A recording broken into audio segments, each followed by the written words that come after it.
This video is for any of you who keep repeating the same bad patterns in your relationships.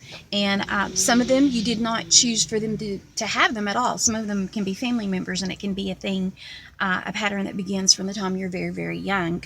And they say that whatever issue we didn't work out in our family, like with our parents, then we seek to work that issue out in a spouse or a friend or whoever, so that in the case of family, we couldn't fix it and make it work. So we go and try to find someone similar subconsciously. I don't think we do it on purpose to try to work that same issue out in through another relationship.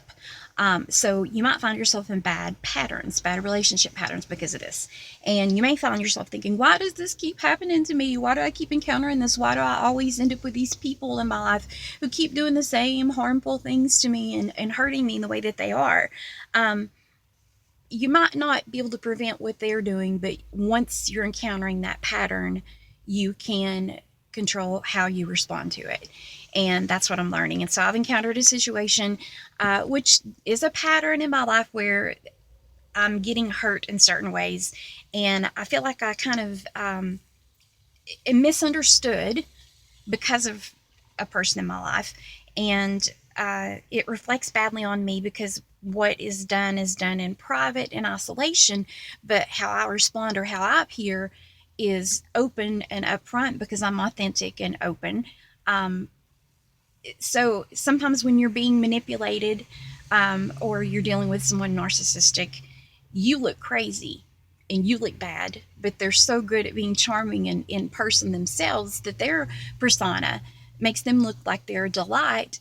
And you are behind the scenes getting so emotionally beat up and manipulated and lied to, and mistreated, that your emotional state of being rather disheveled and hurt and emotionally beat up makes you look like the crazy one when you may be the one forgiving and kind and working on things and genuine.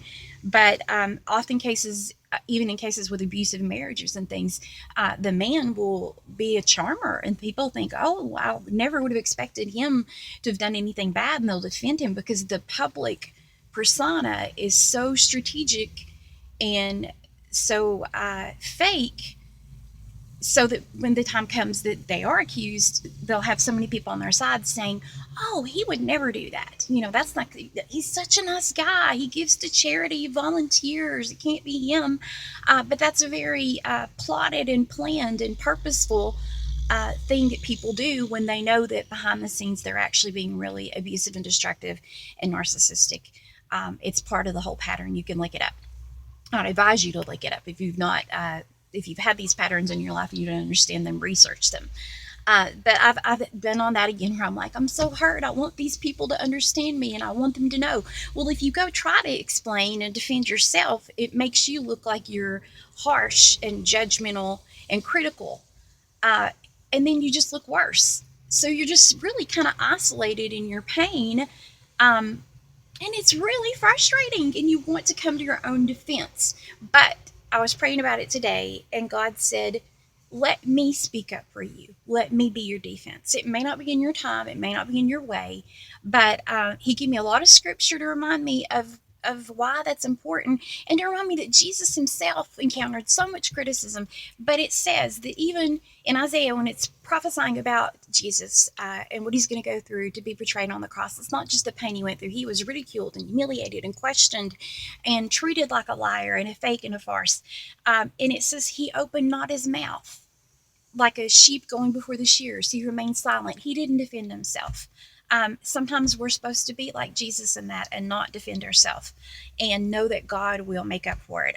It hurts, but we have to know that it says in Romans 8:17 that we're going to share in the sufferings of Christ. And sometimes we think that's going to be like being persecuted for our faith, but sometimes it may be being persecuted when we are being genuinely loving, but we're not really being loved the right way back. And nobody may know what you do to love and forgive. Nobody may know um, how hard you try and the things you're coming against.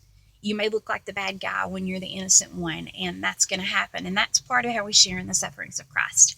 But it says also in Hebrews 4:15 that we don't have a high priest who's unable to empathize or sympathize with our sufferings and our pains, but he himself has went through similar things. So Jesus gets it, in other words.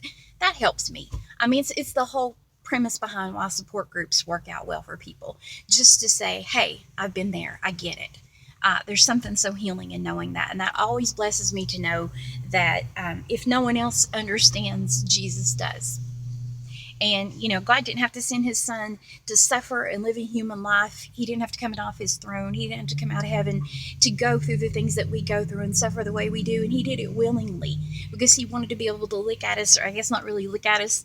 I guess he is licking at us. We just don't see him licking at us. But he wanted us to be able to know that he can go, look, I get it.